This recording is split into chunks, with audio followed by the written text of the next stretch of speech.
Welcome to Context. This is Brad Harris. Today, we're discussing one of the most influential lectures of the modern era, which continues to influence how we value different forms of knowledge. This lecture was delivered in 1959 at the University of Cambridge in England as part of the highly prestigious annual Reed Lecture Series, C.P. Snow's The Two Cultures. Before we begin, I should mention that I've uploaded 2 new bonus episodes to my Patreon page since releasing my last episode on the main feed about Merchants of Doubt. The first of these bonus episodes was my reading of a paper I published some years back on the history of cigarette filter research and development, which I hope is an interesting supplement to some of the themes I discussed on the Merchants of Doubt episode. And the second bonus episode was a conversation with historian of science Robert Proctor from Stanford University. Robert is a unique thinker, and he's produced some really brilliant scholarship on the history of science and scientific controversy, especially as it relates to cancer. And we had a wonderful 40-minute conversation about how politics shapes scientific knowledge and how ignorance turns out to be at least as important as knowledge in the history of the modern world. So if you'd like to get access to this, check out my Patreon page at patreon.com/context. To everyone who's already gotten on board, thank you. Learn more on my website, bradharris.com. Follow me on Twitter at bradcoleharris. And now, for The Two Cultures by C.P. Snow.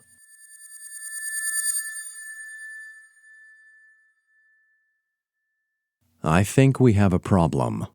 I'm not the only one to recognize it. Plenty of others have worried about this strange place our civilization has wandered into, a place where truth is the toy of political ideologues, where the acceptance of facts depends on personal perspective, and where science itself is often regarded with skepticism, if at all. This is fertile ground for nonsense. Millions of people today, for example, believe that their decision not to vaccinate themselves or their children against disease should be respected. Millions more believe that the earth is flat. Countless websites proclaim that anything with chemicals is bad for us, while everything that's natural is good for us. Raw water became all the rage in Silicon Valley starting in 2017, with stores throughout San Francisco selling out, even with prices at $30 a gallon. I could go on and on. Anti-science noises blare everywhere. But what do they all have in common? They represent a rejection of science in a manner our ancestors would have thought appalling, for if they had indulged in similar sorts of ignorance, it might have killed them and those they loved. The only reason why anyone gets away with such nonsense these days is because science has progressed so far that it can usually still save those who reject it from the consequences, whether they appreciate it or not. Vaccination is nothing less than a miracle of modern medicine, responsible for the majority of life expectancy increases over the past century by marginalizing childhood disease. Upwards of half of all children used to die from polio, tetanus, influenza, hepatitis, rubella, measles, pertussis, chickenpox, diphtheria, and other infections whose mortal dangers many people today have practically forgotten precisely because of vaccination. Anti-vaxxers can only exist in the absence of widespread infectious misery and death that vaccinations help guarantee. Because even for parents who choose not to vaccinate their child, what's known as herd immunity, or the vaccination of most other children in their community, will probably protect their child for them. And in the event their child does become infected, recourse to the rest of modern medicine will probably bail them out, although at much higher cost and suffering to all involved. The idea that the Earth is flat would be too absurd to correct, except that an astonishing 6 million Americans believe it is. A statistic I had to check multiple times because I just couldn't accept it at first. But this is the fact according to all the recent polling data we have, which also indicate that up to 20 million Americans appear to be unsure either way. Maybe the world is round, maybe it's flat, who knows? Now, it's possible that this polling data is just completely bogus. Perhaps people think it's funny to answer that they're not sure if the world is round. But even if only a fraction of the thousands of people who took those surveys answered honestly, we're still talking about millions of flat earthers among us. How about chemicals? The same websites that proclaim anything with chemicals is bad for you and then go on to sell billions of dollars worth of so-called natural products every year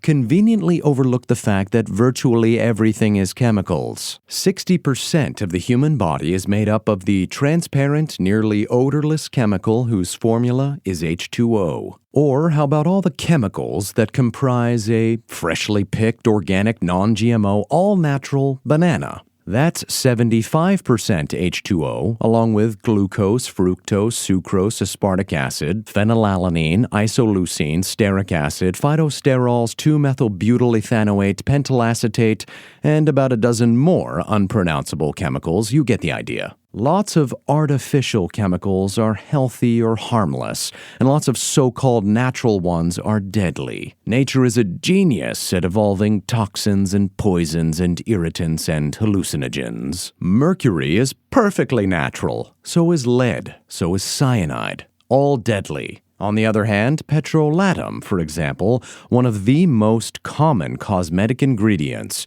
otherwise known as petroleum jelly, is an artificial petrochemical byproduct of oil refining. Petrolatum is completely benign, so safe as to be the pediatrician-recommended protectant for chafed newborn skin.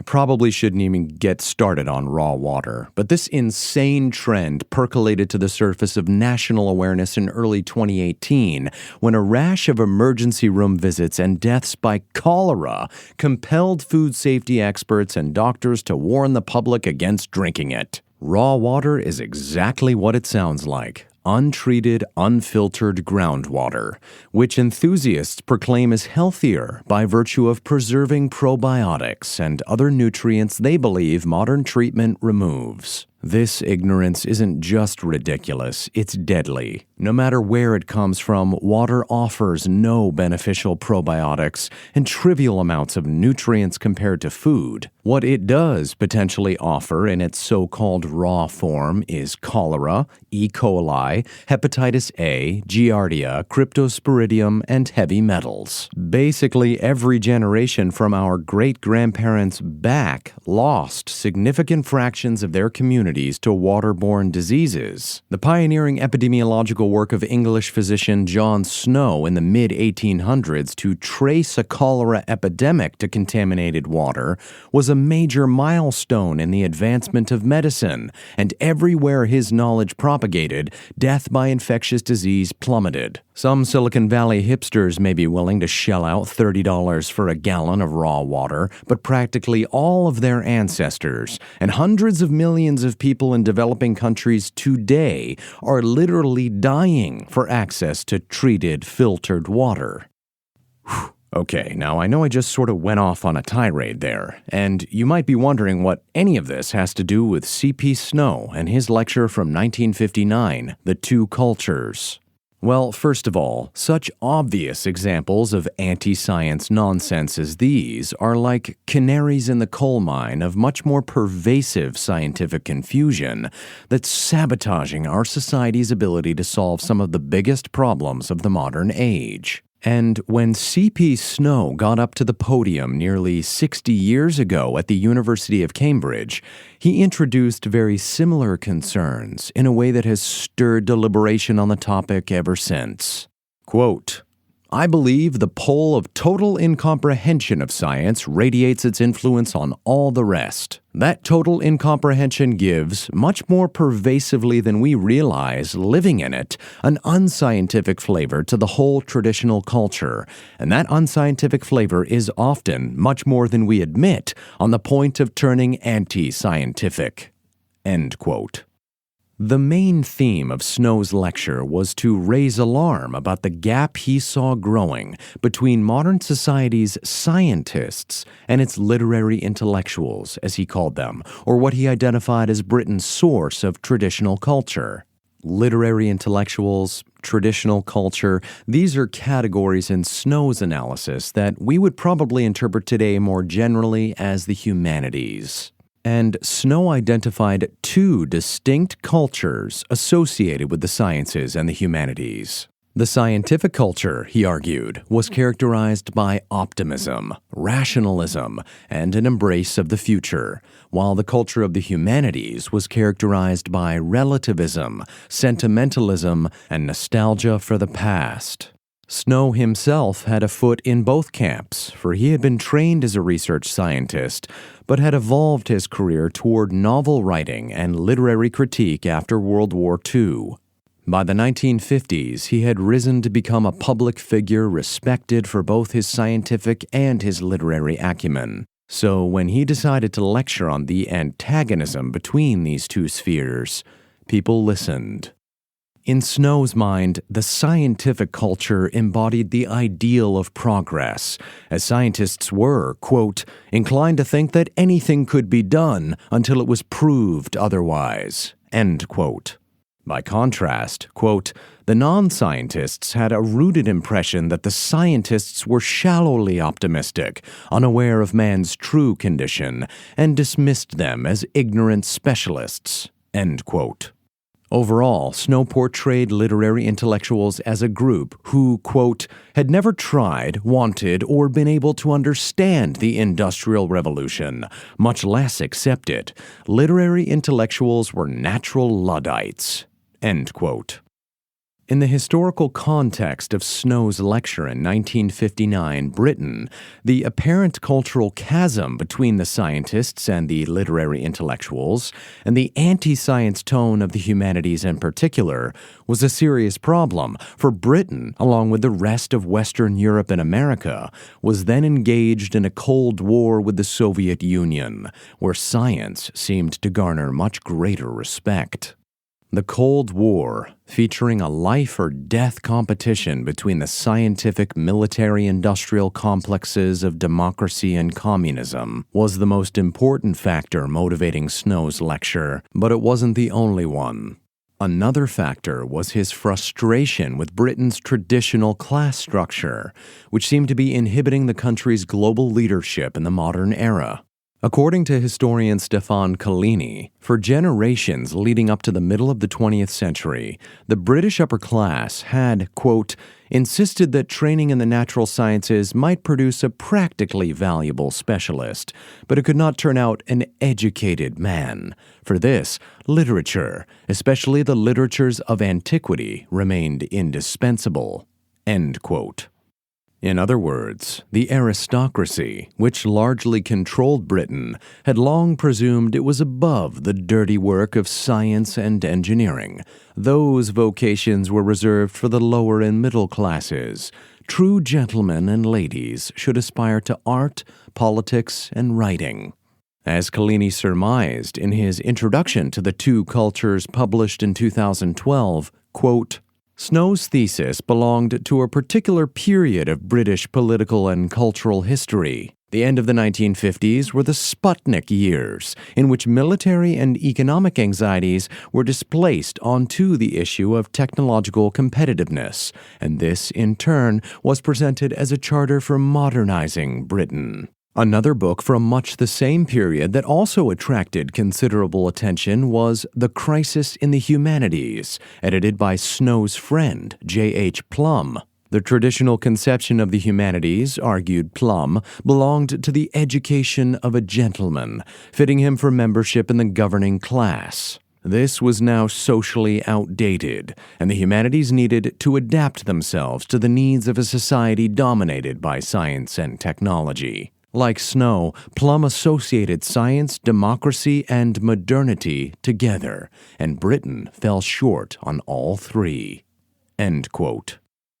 The scientific revolution of the 1600s and the industrial revolution of the 1800s that followed had in large part been led by British scientists and engineers. And as much as British literary intellectuals of the 1900s might romanticize the pre-industrial age and lament the mechanical precision of modernity, science and technology were precisely what had made Britain so rich in the first place and underwritten their lifestyle of intellectualism. As Snow pointed out in his lecture, literary intellectuals had profited, quote, extremely well from the Industrial Revolution, and their educational institutions took their slice of the English 19th century wealth, but almost none of their talent, almost none of their imaginative energy went back into the revolution which was producing the wealth. The literary intellectuals only became more abstracted from it as they became wealthier. End quote. A growing number of people in Britain had resented this elitist, anti-science, anti-industry attitude for generations, and by 1959, with the looming prospect of Cold War nuclear annihilation and the worldwide spread of communism, Snow had determined that enough was enough. Quote, "It is dangerous to have two cultures which can't or don't communicate. In a time when science is determining much of our destiny, that is, whether we live or die, it is dangerous in the most practical terms." End quote. In Snow's diagnosis of the problem, scientists themselves weren't entirely off the hook. He acknowledged that many British scientists were likewise dismissive of the humanities and inexcusably ignorant of much of literature and history. He asserted that, at least among the scientists he knew, the majority almost never read novels, plays, or poetry, and therefore missed a key source of moral cultivation. Quote, "It isn't that they lack the interests, it's much more that the whole literature of the traditional culture doesn't seem to them relevant to their interests. They are, of course, dead wrong, and as a result, their imaginative understanding is less than it could be." End quote. Still, it's clear that overall, Snow was much more concerned with the scientific illiteracy of Britain's self-aggrandizing literary elite. And it's worth quoting him at length here, for this is perhaps the most famous part of his lecture. Quote, "A good many times I have been present at gatherings of people who, by the standards of traditional culture, are thought highly educated, and who have with considerable gusto been expressing their incredulity at the illiteracy of scientists. Once or twice I have been provoked and have asked the company how many of them could describe the second law of thermodynamics. The response was cold. It was also negative. Yet I was asking something which is about the scientific equivalent of, 'Have you read a work of Shakespeare's?' I now believe that if I had asked an even simpler question, such as, 'What do you mean by mass or acceleration?' which is the scientific equivalent of saying, 'Can you read?' not more than 1 in 10 of the highly educated would have felt I was speaking the same language. So the great edifice of modern physics goes up, and the majority of the cleverest people in the Western world have about as much insight into it as their Neolithic ancestors would have had." End quote. Indeed, the thing that bothered Snow most of all was the hypocrisy of rich, well-educated Westerners who had become so coddled by the progress of science and technology that they took its fruits for granted and had the audacity to presume they might be better off without it. And even worse, that the rest of the world would be too. Quote, "It's all very well for us, sitting pretty, to think that material standards of living don't matter all that much.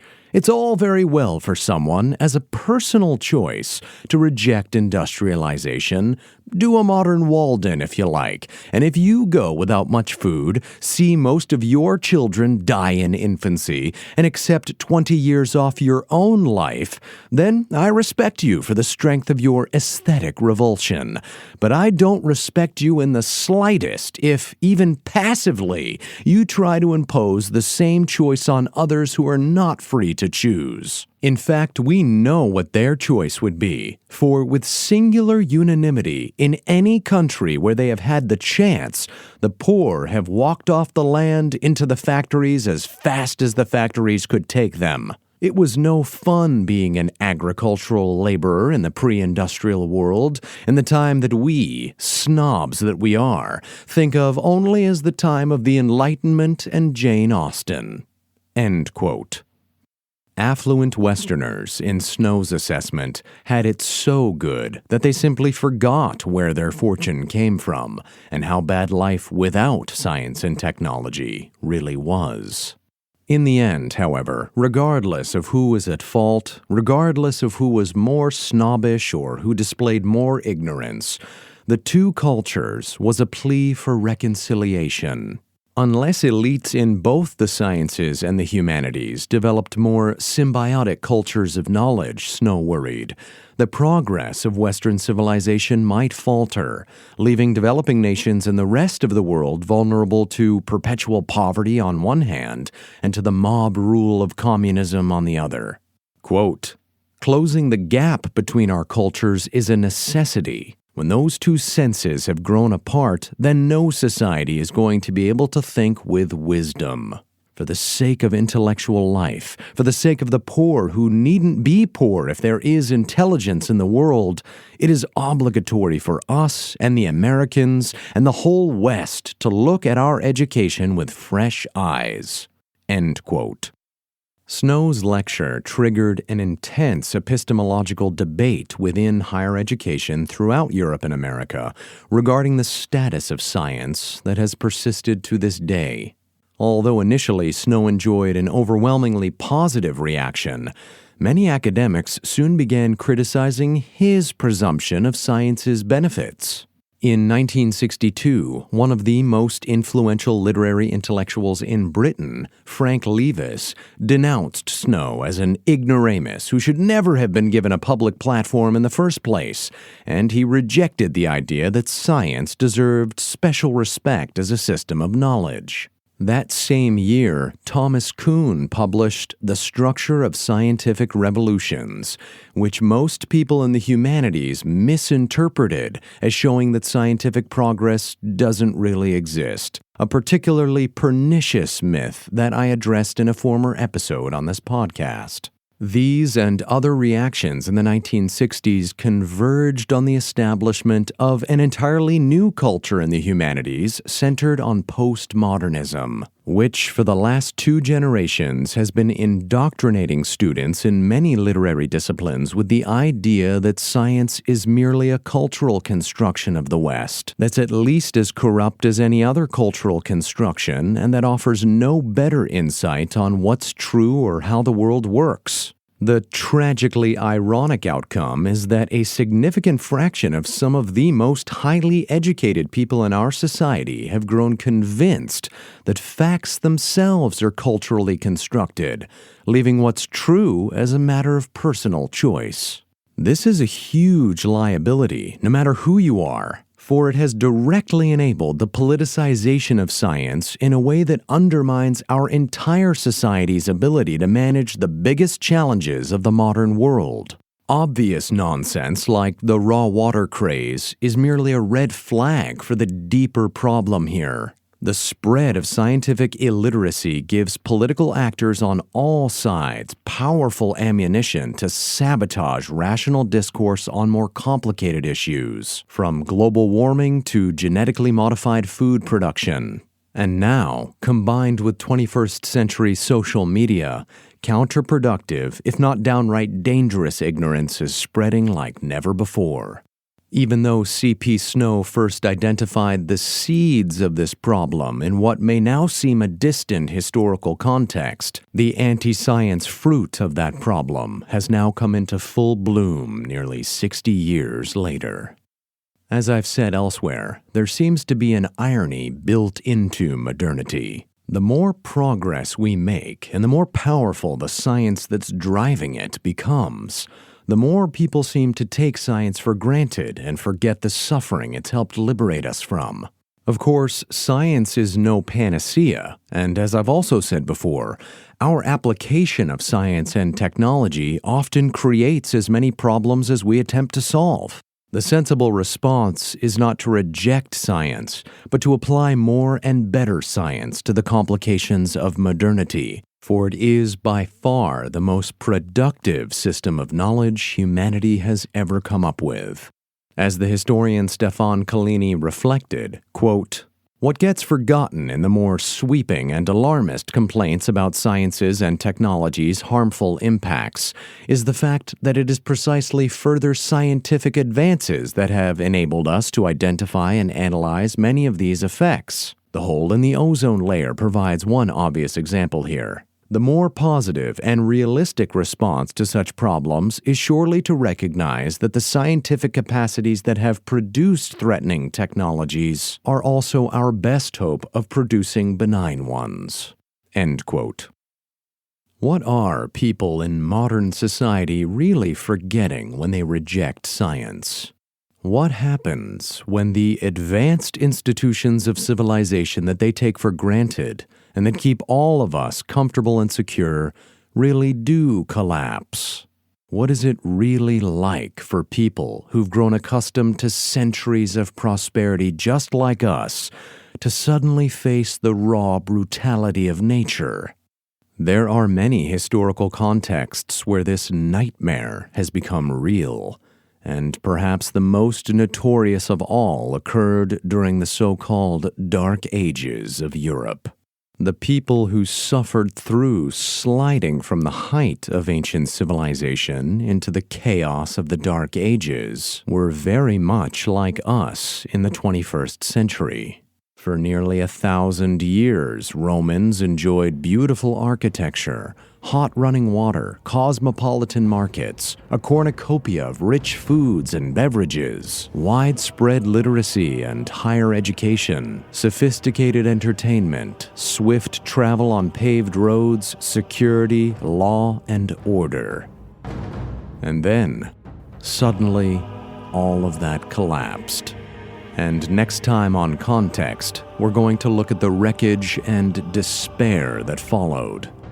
To gain insight on the unprecedented prosperity of our own historical context, we're going to take a step back and observe what happened when the prosperity of another was shattered, as documented by the historian Brian Ward Perkins in his book, The Fall of Rome and the End of Civilization. I'm Brad Harris. So long.